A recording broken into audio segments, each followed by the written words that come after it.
The American Girl in Italy, photographed by Ruth Orkin. This image of confident independence reflects the meeting and progress of cultures after World War II. It is the work of Ruth Orkin, a photographer who grew up in Hollywood, where her mother performed in silent films. She got her first camera at the age of 10 and photographed school friends and teachers. When she was 17 years old, Orkin traveled across the country by herself. She rode a bicycle and hitchhiked from Los Angeles to New York to visit the 1939 World's Fair. Along the way, she documented her experiences in photographs. In 1943, Orkin moved to New York with the plan to become a photojournalist. To raise money for her first professional camera, she worked as a baby photographer and a nightclub portraitist. She found access to a dark room as a member of the Photo League, an organization of amateurs and professionals that shared fellowship, workshop facilities, and exhibitions. Fellow members provided advice on refining her technique and encouraged her to photograph on the city streets.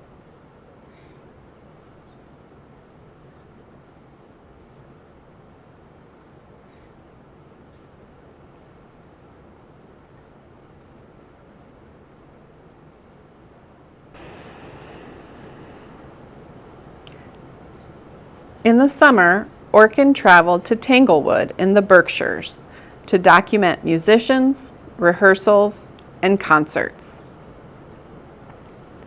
Look magazine published her first photo essay in 1946. Assignments followed from the leading American picture magazines. Orkin photographed many celebrities from the worlds of music, film, and television. In 1951, Life magazine sent Orkin to Jerusalem to photograph the Israel Philharmonic Orchestra.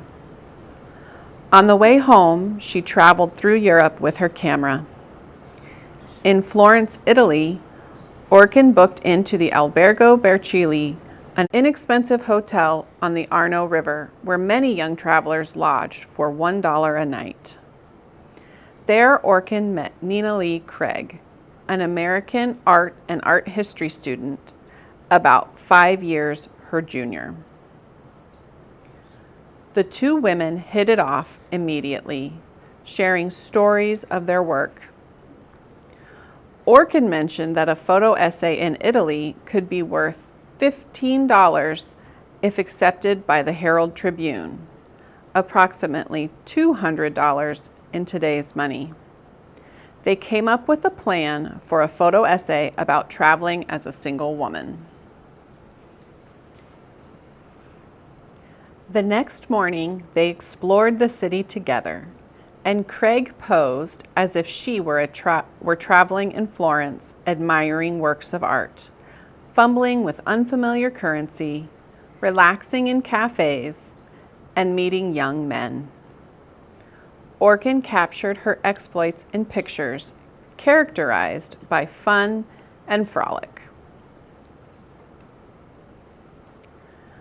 This is the most famous photograph from the series, with Craig passing a tangle of men loitering on the corner by the famous Café Gilly in the Piazza della Repubblica.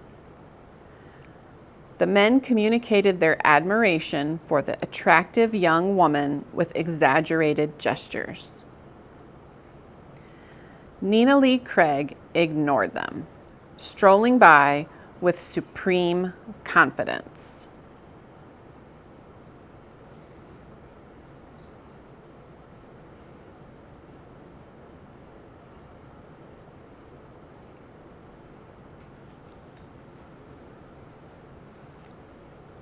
My expression is not one of distress, Craig later commented.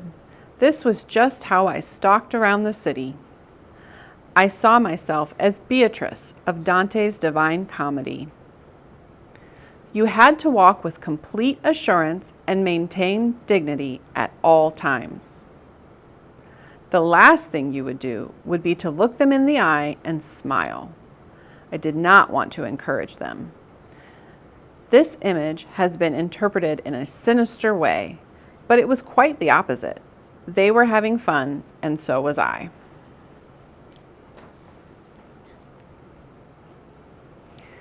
The American Girl in Italy appeared along with several of Orkin's photographs of Craig and Florence in the article, Don't Be Afraid to Travel Alone, in Cosmopolitan magazine in September 1952.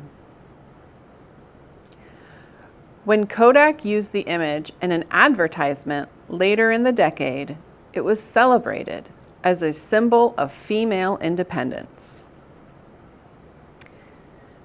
In the coming decades, it became an ever-present dorm room poster, an emblem of women's liberation. In November 1952, Orkin married the photographer and filmmaker Morris Engel in New York. Both enjoyed long careers as editorial and aesthetic photographers.